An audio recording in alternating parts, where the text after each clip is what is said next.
Heading डालिए। Ideal solution.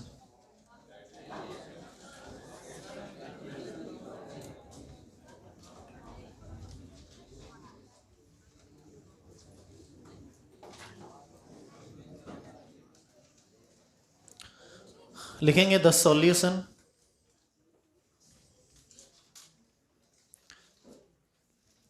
Solution which follow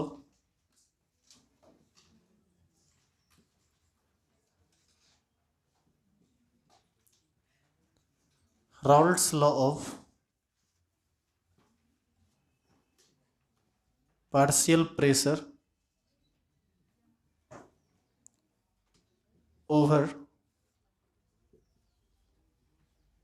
the entire range of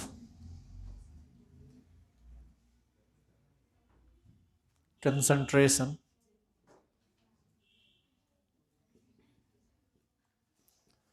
is called ideal solution. Example: hexane plus heptane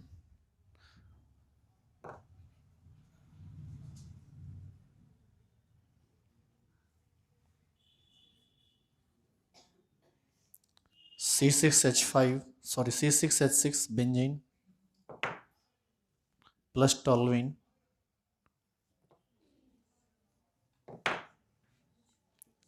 C6H5CH3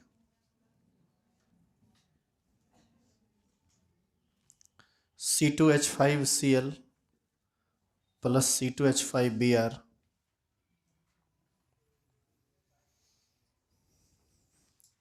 ये सब solution almost ideal होता है।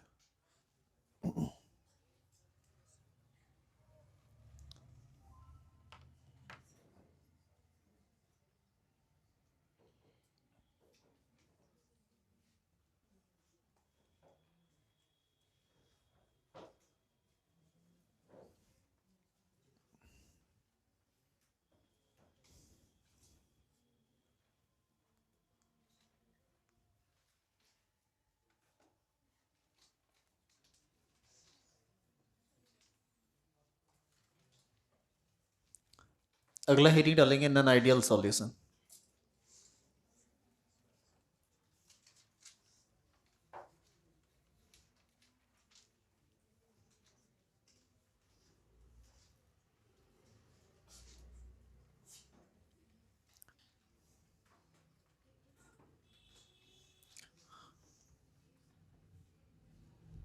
Heading डालिए non ideal solution. यहां पर था द सॉल्यूशन विच फॉलो, वहां होगा the solution which does not follow. बाद में की सेम रहेगा, उतार दीजिए।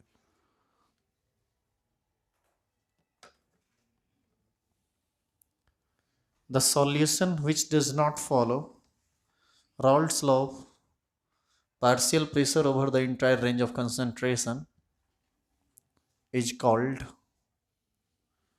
non-ideal solution.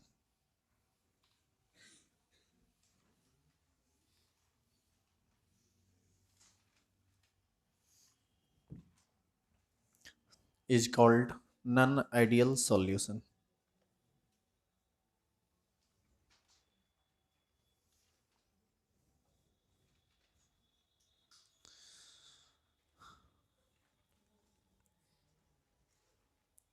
नीचे लिखेंगे there are two types of non-ideal solution.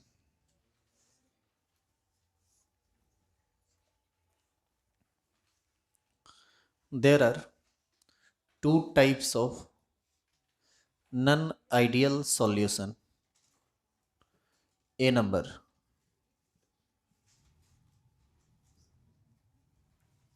Non-ideal solution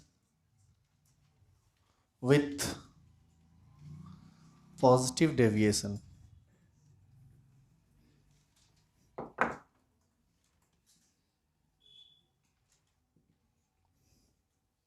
Example: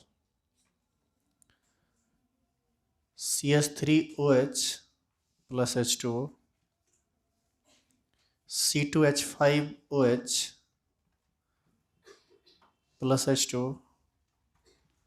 CCl4 plus CH3CO, CH3. B number, non-ideal solution with negative deviation. Example, HCl plus H2O, HNO3 plus H2O, CHCl3 plus CH3CO, CH3.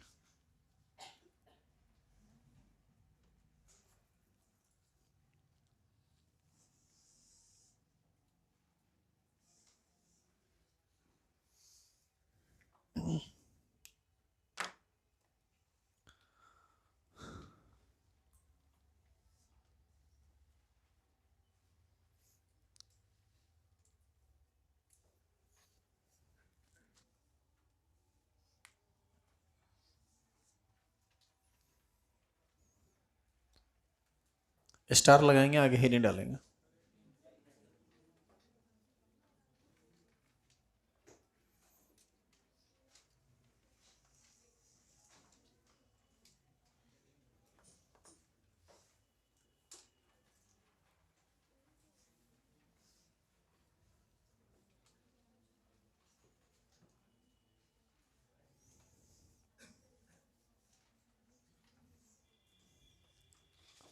लिखा है क्या आप?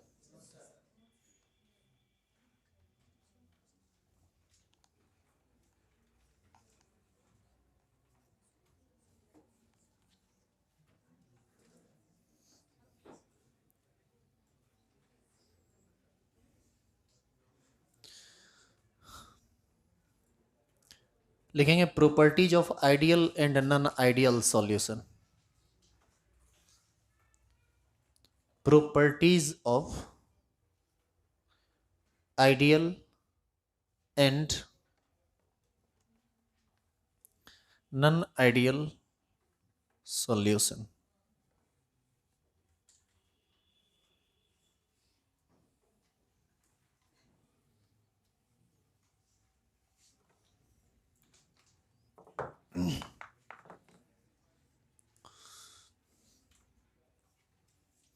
देखिए, इस properties को shortly हम एक table में लिखेंगे जिसको काफी समझना पड़ेगा आपको, और टेबल है भी थोड़ा लंबा चौड़ा, तो आप अभी लिखिएगा मत. पहले आप बोर्ड पर समझिए बात को, आपके कॉपी में कैसे अरेंज होगा वो आप जानिए, बाद में देख लीजिएगा, उस तरह से उतार लीजिएगा. अभी लिखना कुछ भी नहीं है.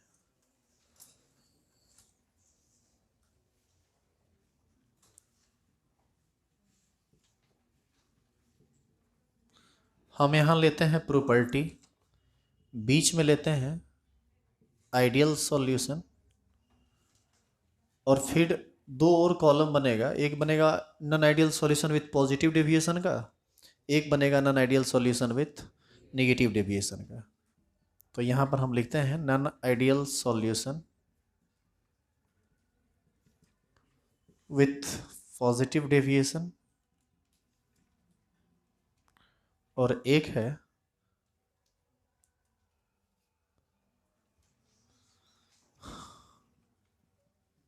Non ideal solution with negative deviation.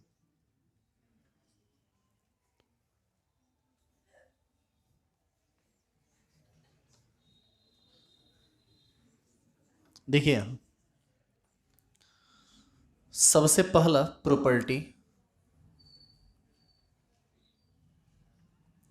रॉल्ड्स law. Ideal solution follow करता है, नॉन आइडियल सॉल्यूशन चाहे पॉजिटिव डेविएशन का हो या नेगेटिव डेविएशन का हो फॉलो नहीं करता है. तो इसमें हम लोग लिखते हैं कि ये फॉलो करेगा,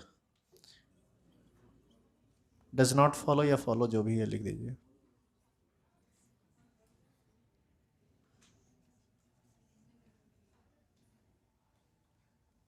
ये इसका पहला बात. इसी तरह से इस तरह का हम 6 बात पढ़ेंगे इसमें. टेबल में 5 बात आ जाता है, छठा बात थोड़ा लंबा चौड़ा है, वो टेबल में नहीं आ पाता है। तो 5 बात कम से कम लगातार आप देखिए। इसका जो दूसरा बात है, दूसरा प्रॉपर्टी जो है वह है चेंज इन वॉल्यूम, और इसको हम लोग इंडिकेट करते हैं डेल्टा वी से। देखो इस केस में, आइडियल सॉल्यूशन के केस में डेल्टा वी जीरो होता है। अब पहले डेल्टा वी के जीरो होने का मतलब समझिए। जैसे मान लीजिए आपके पास दो लिक्विड है, एक लिक्विड ए है और दूसरा लिक्विड बी है। दोनों का आप 100-100 ml लेते हैं, तो दोनों का 100-100 ml लेकर यदि आप एक बाइनरी सॉल्यूशन बनाते हैं ए और बी का, तो आपका एक्सपेक्टेड वॉल्यूम क्या होगा? 200। और यदि वास्तव में 200 आया तो सॉल्यूशन का वॉल्यूम 200 और सॉल्यूट प्लस सॉल्वेंट का वॉल्यूम 100 प्लस 100। इस तरह से नहीं निकालेंगे, मतलब वॉल्यूम ऑफ सॉल्यूशन बराबर हो जाए volume of solute plus volume of solvent. तो ऐसी स्थिति में आप यदि वहां पर डिफरेंस निकालेंगे सॉल्यूशन के वॉल्यूम, मतलब प्रैक्टिकली जो सॉल्यूशन का वॉल्यूम आया वो और जो आप जोड़े हैं वो, यदि दोनों का डिफरेंस 0 आता है, इसका मतलब वॉल्यूम में किसी प्रकार का कोई परिवर्तन नहीं हुआ। तो यहाँ पर इसको हम लिख सकते हैं इस तरह से कि इस केस में, यानी आइडियल सॉल्यूशन के केस में, वॉल्यूम ऑफ सॉल्यूशन जो होगा वह volume of solvent plus volume of solute के एग्जैक्ट बराबर होगा। लेकिन इस दोनों केस में ये बराबर नहीं होता है। एक केस में बड़ा हो जाता है, एक केस में छोटा हो जाता है। जैसे 100 मिला के 200 होना चाहिए, कभी हो जाएगा 205 ml, कभी हो जाएगा 195 ml। एक बार बढ़ गया और एक बार घट गया। यदि वॉल्यूम बढ़ गया तो एक्सपेक्टेड आना चाहिए था 200, आ गया 205, यानी फाइनल माइनस इनिशियल करेंगे तो 5 का अंतर आ जाएगा और ये एक वैल्यू पॉजिटिव वैल्यू देगा आपको। ऐसे केस में जब केस डेविएशन जब पॉजिटिव होता है तो डेल्टा वी भी पॉजिटिव होता है। और ये पॉजिटिव कब होगा? जब वॉल्यूम ऑफ सॉल्यूशन बड़ा हो जाए, किससे? Volume of solvent plus volume of solutes.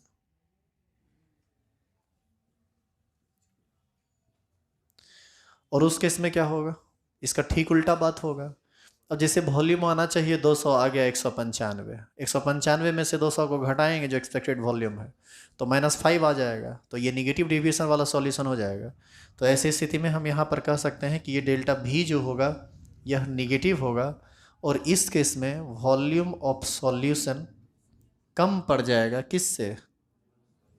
Volume of solvent plus volume of solute.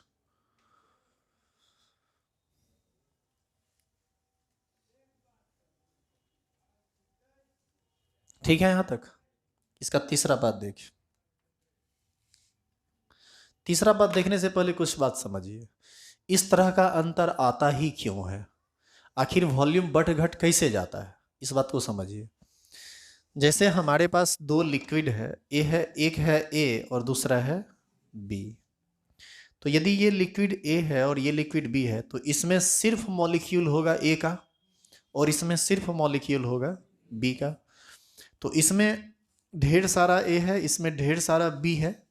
यहाँ पर ए को पकड़े हुए है, यहाँ बी को पकड़े हुए है।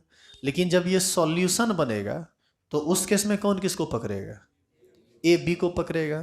तो सॉल्यूशन बनने के बाद एक तीसरा तरह का फोर्स काम करने लगेगा जो सॉल्यूट और सॉल्वेंट के बीच का होगा।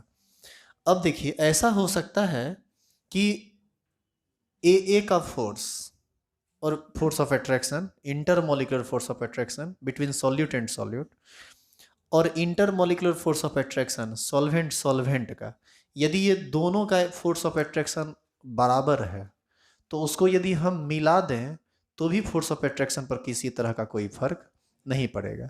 और ऐसी स्थिति में जितना एक्सपेक्टेड वॉल्यूम आपको लगता है कि आना चाहिए उतना ही वॉल्यूम आएगा। मतलब 100 में 100 मिलाएंगे तो निश्चित रूप से कितना होगा? 200। और ऐसा यदि हो रहा है तो वह किस तरह का सॉल्यूशन है? आइडियल सॉल्यूशन है। लेकिन अब आगे चल के दो तरह की बातें हो सकती है। यहाँ पर प्योर ए था, यहाँ प्योर बी था। जब आप इसको इसमें डालेंगे तो हो सकता है कि ए और बी के बीच लगने वाला अट्रैक्शन फोर्स या तो बढ़ जाए या घट जाए। नेचर यदि अलग अलग होगा तो मे बी कि वो बढ़ घट सकता है। तो ऐसी स्थिति में यदि ए और बी के बीच लगने वाला फोर्स ऑफ अट्रैक्शन घट गया, मान लीजिए ए और बी के बीच लगने वाला अट्रैक्शन क्या हुआ, घट गया, तो यदि ए और बी के बीच लगने वाला अट्रैक्शन घटेगा तो मॉलिक्यूल, एक ही मॉलिक्यूल थोड़ा दूर भाग जाएगा। तो दूर भाग जाएगा तो आपको क्या लगता है कि स्पेस को क्या करेगा, वो बढ़ा देगा। जिस स्पेस को ये कवर कर रहा है उस स्पेस को निश्चित है बढ़ा देगा। बढ़ा देगा तो वॉल्यूम 200 नहीं आके हो सकता है 205 आ जाए। इसका मतलब इस केस में ये पॉजिटिव डिविएशन शो कर दिया। और ऐसा भी तो हो सकता है कि अपोजिट नेचर के चार्ज के द्वारा ये आपस में एक दूसरे के साथ और अट्रैक्ट हो गया और स्ट्रांगली अट्रैक्ट हो गया। तो ए और बी के बीच लगने वाला अट्रैक्शन फोर्स इस दोनों की तुलना में और बढ़ गया, या इसके और इसके एवरेज निकालकर इससे बढ़ गया। सॉरी, इसका और इसका एवरेज निकाल लीजिए फोर्स ऑफ अट्रैक्शन का, और इसके एवरेज फोर्स ऑफ अट्रैक्शन से इसका अट्रैक्शन बढ़ गया। तो बढ़ने का मतलब है कि ए और बी और आपस में नज़दीक आ गया। तो वैसी स्थिति में जो एक्सपेक्टेड वॉल्यूम होगा उस वॉल्यूम से भी वह कम हो जाएगा। और ऐसी स्थिति में 195 या 190 का केस देगा। तो आप जब इसका चेंज निकालेंगे, वॉल्यूम का चेंज, तो वो चेंज आपको हर हाल में क्या आ जाएगा, निगेटिव। तो नेचर डिफरेंट है। अब जैसे हम यदि ऐसे सोचें कि एक गिलास 100 ml पानी लेते हैं और फिर 100 ml पानी को मिला देंगे, क्या लगता है कि वो 250 ml हो जाएगा? वो सॉल्यूशन ही नहीं हुआ। पानी में पानी मिला दिया तो सॉल्यूशन थोड़ी हुआ। तो यहाँ तो सॉल्यूशन नहीं हुआ, लेकिन एक बात समझने वाला है ना कि सेम नेचर में सेम नेचर का चीज मिल गया। तो 100 ml मिला है तो कितना ml हो गया, 200 ml। यदि सेम नेचर का कोई दूसरा डिफरेंट चीज आपस में मिला दिया जाए तो वहां भी ऑलमोस्ट यही बातें होंगी, वहां फोर्स ऑफ अट्रैक्शन पर कोई ज्यादा फर्क नहीं पड़ेगा और सॉल्यूशन कैसा हो जाएगा, आइडियल। तो यही बात होता है। तो अब यदि हम इस बात को समझ रहे हैं तो आपको तीसरा बात समझ में आ जाएगा। और एक बात जो आपको समझाया गया उसको दिमाग में सेट कीजिए, तभी आप आगे का बात समझ सकते हैं, नहीं तो आगे का प्रॉपर्टी आपको समझ में ही नहीं आएगा। एक्चुअल में अगला प्रॉपर्टी है हमारा चेंज इन हीट, या इसी को इंथैल्पी भी कहते हैं। मतलब चेंज इन हीट और change in enthalpy denoted by delta H. आप याद कीजिए जो शाम में एडिशनल क्लास कर रहे थे उसको डेल्टा एच के बारे में बताए थे हम। इस केस में डेल्टा एच का वैल्यू 0 होता है और यह आइसोथर्मिक होता है। अब इस बात को भी बढ़िया से समझिए। कोई भी दो चीज जब आपस में अट्रैक्ट होने लगे तो एनर्जी रिलीज होता है। और यदि दो चीज आपस में अट्रैक्ट है और यदि वह दूर जा रहा है तो निश्चित रूप से उस अट्रैक्शन फोर्स को हम एनर्जी देके या इन्वायरमेंट से वह एनर्जी लेके दूर हुआ होगा। यानी चीजें जब दूर हो रही हैं तो निश्चित है कि वह एनर्जी को लेकर ऐसा कर रहा होगा। और चीजें यदि आपस में सट रही हैं तो निश्चित है कि वह एनर्जी को रिलीज किया होगा। तो इसी बात से आपको इंडोथर्मिक और आइसोथर्मिक और एक्सोथर्मिक का प्रोसेस समझ में आ जाएगा। आइडियल के केस में अट्रैक्शन फोर्स में कहीं किसी प्रकार का कोई अंतर आया ही नहीं, तो वहां पर हीट लॉस गेन की बात ही नहीं उठती है। और जहां हीट लॉस गेन हुआ ही नहीं वह प्रोसेस कैसा होगा, आइसोथर्मिक। अब बीच वाला का बताइए। तो सबसे पहले तो इसका डेल्टा एच पॉजिटिव होगा। तो डेल्टा एच पॉजिटिव होने का मतलब क्या है? डेल्टा एच पॉजिटिव होने का मतलब आपको बताए थे कि जब भी किसी सिस्टम का डेल्टा एच पॉजिटिव होता है वह इंडोथर्मिक होता है। तो ये होगा इंडोथर्मिक। हम इसको और ढंग से समझाएंगे, पहले आप लिख लें हम। और यहां पर डेल्टा एच क्या होगा, निगेटिव। जब भी डेल्टा एच निगेटिव लिखा हुआ हो वह किस तरह का प्रोसेस होता है, एक्सोथर्मिक। अब देखिए इधर एक बार फिर से समझ लीजिए इंडोथर्मिक, आइसोथर्मिक और जो भी है। मान लीजिए कि ए कन्वर्ट हो रहा है बी में, ए का अपना एनर्जी है 10 और बी में जब ये कन्वर्ट हुआ तो बी का एनर्जी है 12। Kilo joule. तो बताइए कि कितना किलो जूल ज़्यादा है बी का एनर्जी? 2 kilo joule. ये 2 किलो जूल एनर्जी का क्या निर्माण कर दिया होगा ए? क्या ये ए बी में बदलने के दौरान 2 किलो जूल एनर्जी का निर्माण कर दिया? 10 था तो 12 हो गया, क्या निर्माण कर दिया? Energy can neither be created not destroyed. ये सवाल ही नहीं उठता है, एनर्जी का निर्माण संभव ही नहीं है, एनर्जी का विनाश संभव नहीं है, एनर्जी का निर्माण संभव नहीं है। ये तो बस एक फॉर्म से दूसरे फॉर्म में ट्रांसफर कर जाता है।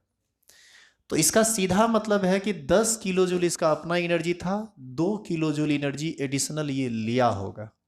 चाहे जहां से ले, हम उसको हीट के रूप में दें, लाइट से ले, रेडिएशन के रूप में ले, या इलेक्ट्रिकल एनर्जी ले, जो मैकेनिकल एनर्जी ले, जो एनर्जी उसको लेना है ले, लेकिन एनर्जी लिया है तभी जाके वह 10 से 12 हुआ है। यानी ये ए एनर्जी गेन करके तब बी में कन्वर्ट किया है। तो एनर्जी गेन होने वाला प्रोसेस ही इंडोथर्मिक प्रोसेस कहलाता है। तो अब बताइए कि इसका चेंज इन हीट क्या हो गया? Change in enthalpy, final minus initial, 12 minus 10 कितना? +2।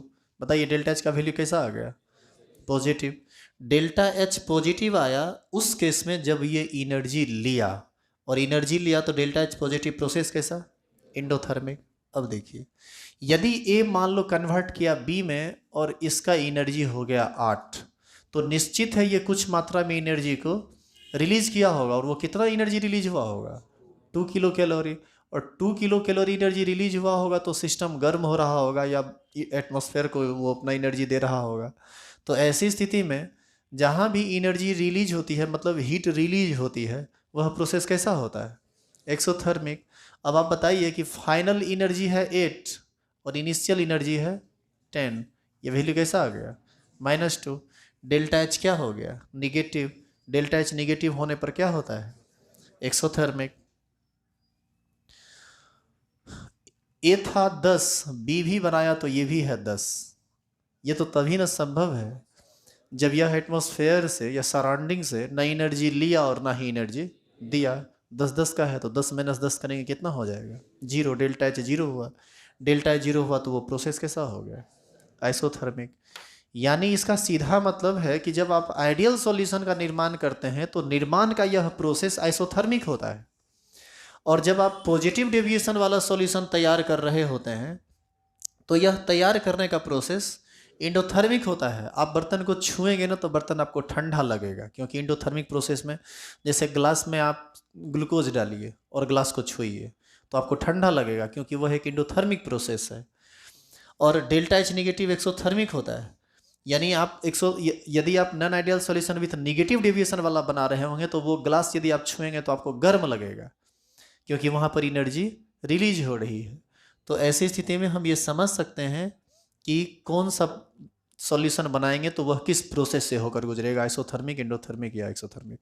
क्लियर हुआ ये चीज़? तो ये था इसका तीसरा बात। अब इसका चौथा बात है, वो आ नहीं पाएगा, पहले इतना उतार लीजिए, सुनिए पहले आप। इसमें अभी ना 1 2 3 बात लिखाया है, अभी 2 बात ऐसे ऐसे ही लिखाएगा, टोटल 5 बात है इसमें। और एक छठा बात भी है जो ग्राफ में नहीं आ पाता है, वो बहुत लंबा चौड़ा, वो बहुत बड़ा बड़ा ग्राफ है उसमें, उसको हम फ्रेश बताएंगे बाद में। पहले आप इसको उतारिए, कैसे आपके कॉपी पर सही तरीके से आएगा आप चेक कर लीजिए। ये सब आर्ट तो आप में होनी चाहिए कि कैसे लिखें कि वो आ जाए कॉपी पर।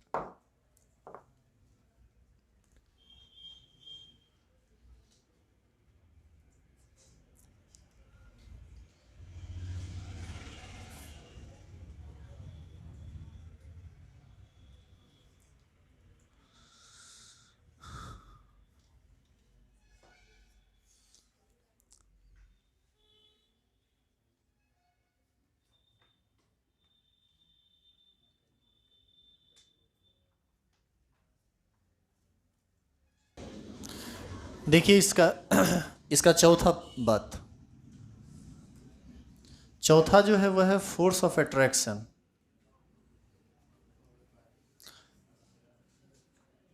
इधर देखो,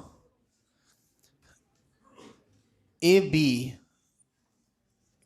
बी जो है वो क्या है? Force of attraction between solute and solvent. ये बराबर होता है सॉल्यूट सॉल्यूट के बीच के फोर्स ऑफ अट्रैक्शन के, और ये बराबर होता है सॉल्वेंट सॉल्वेंट के फोर्स ऑफ अट्रैक्शन के। इस केस में पॉजिटिव डेविएशन वाले केस में क्या होगा? पॉजिटिव डेविएशन हो, पॉजिटिव डेविएशन में हम लोग करते क्या है सो समझिए आप। सॉल्यूट सॉल्यूट का फोर्स ऑफ अट्रैक्शन और सॉल्वेंट सॉल्वेंट का फोर्स ऑफ अट्रैक्शन, इस दोनों का एवरेज निकाल लेते हैं, और यदि यह एवरेज ए बी यानी सॉल्यूट सॉल्यूशन वाले केस से ज़्यादा और कम आए तब हम उसको पॉजिटिव और निगेटिव डेविएशन पर चेक करते हैं। तो यहाँ पर हम लिख सकते हैं कि ए और बी का फोर्स ऑफ अट्रैक्शन, ए के बीच लगने वाले force of attraction plus B के बीच लगने वाले फोर्स ऑफ अट्रैक्शन बटा 2 कर दीजिए, तो अपने ने बता देगा सॉलिड और सॉल्वेंट का एवरेज फोर्स ऑफ अट्रैक्शन। बताइए इससे ये कम आएगा या ज़्यादा आएगा, बराबर क्या आएगा? देख लो बाबू, बराबर आया तब फिर आइडियल सॉल्यूशन का केस बन जाएगा। देखिए ये ए बी डेविएशन कैसा करना है? पॉजिटिव। डेविएशन पॉजिटिव करना है मतलब सॉल्यूशन को और फैलाना है, तो फैलाने के लिए आपको अट्रैक्शन को कम करना पड़ेगा, यानी ये वाला चीज़ ज़्यादा होगा और ये कम होगा। फोर्स ऑफ अट्रैक्शन कम पड़ा तब ना सॉल्यूशन फैला, और इस केस में ये ज़्यादा होगा एवरेज वैल्यू।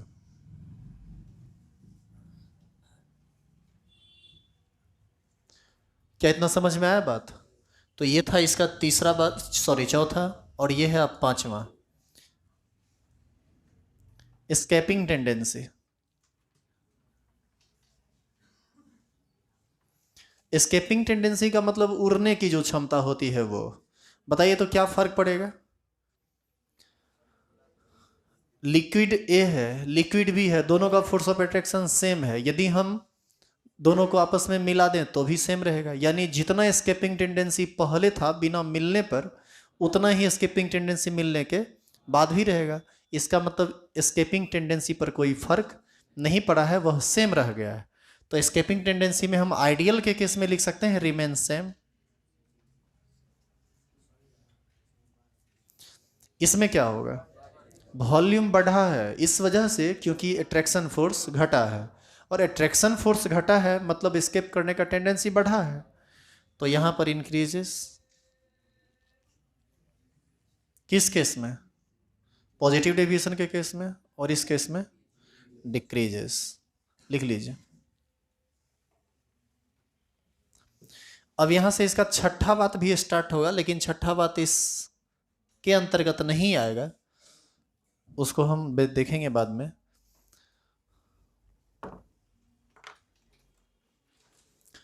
किसी भी बाइनरी सॉल्यूशन में 3 तरह का फोर्स ऑफ अट्रैक्शन होता है। सॉल्यूट सॉल्यूट के बीच का force of attraction, solvent solvent के बीच का फोर्स ऑफ अट्रैक्शन, और सॉल्यूट सॉल्वेंट के बीच का फोर्स ऑफ अट्रैक्शन। यदि आप कभी कंफ्यूजन में चले जाएं कि ये भी ए और बी क्या ले लिए हैं सर, तो उसके लिए आपको नीचे एक नोट लिखना पड़ेगा। टेबल को यहीं पर आप रोक देंगे, इसका छठा बात कल होगा, अभी पहले आप इसको नोट करके लिखिए। मतलब पहले आप ये उतार लीजिए, उतारने के बाद एक नोट लिख लीजिएगा।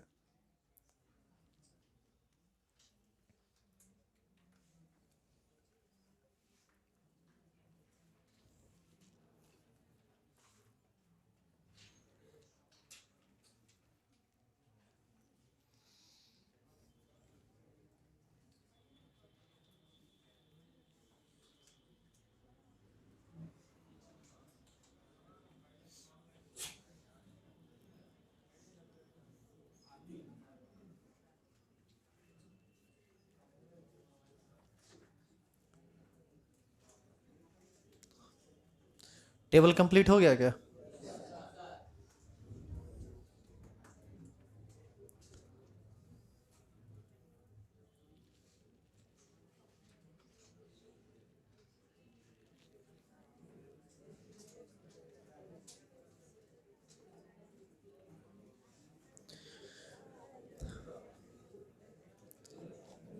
नीचे लिखेंगे नोट, नोट लिखिए नीचे।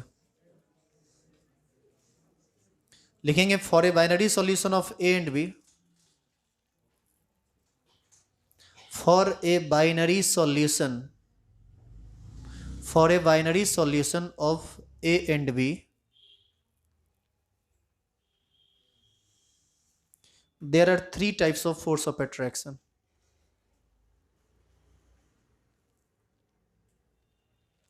There are three types of intermolecular, लिख दीजिएगा, there are three types of intermolecular force of attraction.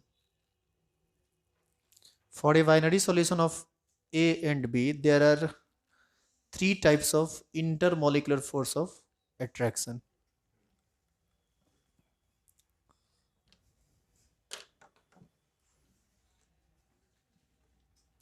पहला ए क्या है? Force of attraction between solute and solute molecules. दूसरा, इसको क्या मानेंगे? Force of attraction between solvent and solvent molecules. और तीसरा, ए बी को क्या मानेंगे? Force of attraction between solute and solvent molecules. इस तरह से तीनों को लिख दीजिए, नहीं तो बाद में पता नहीं चलेगा कि ए बी बी क्या है. सब अभी समझ गए, बाद में भूल जाइएगा.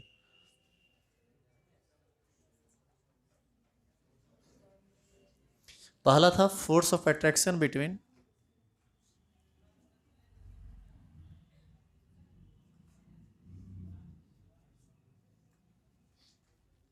solute molecules. Force of attraction between solvent molecules. और इसमें लिख दीजिएगा force of attraction between solvent molecules.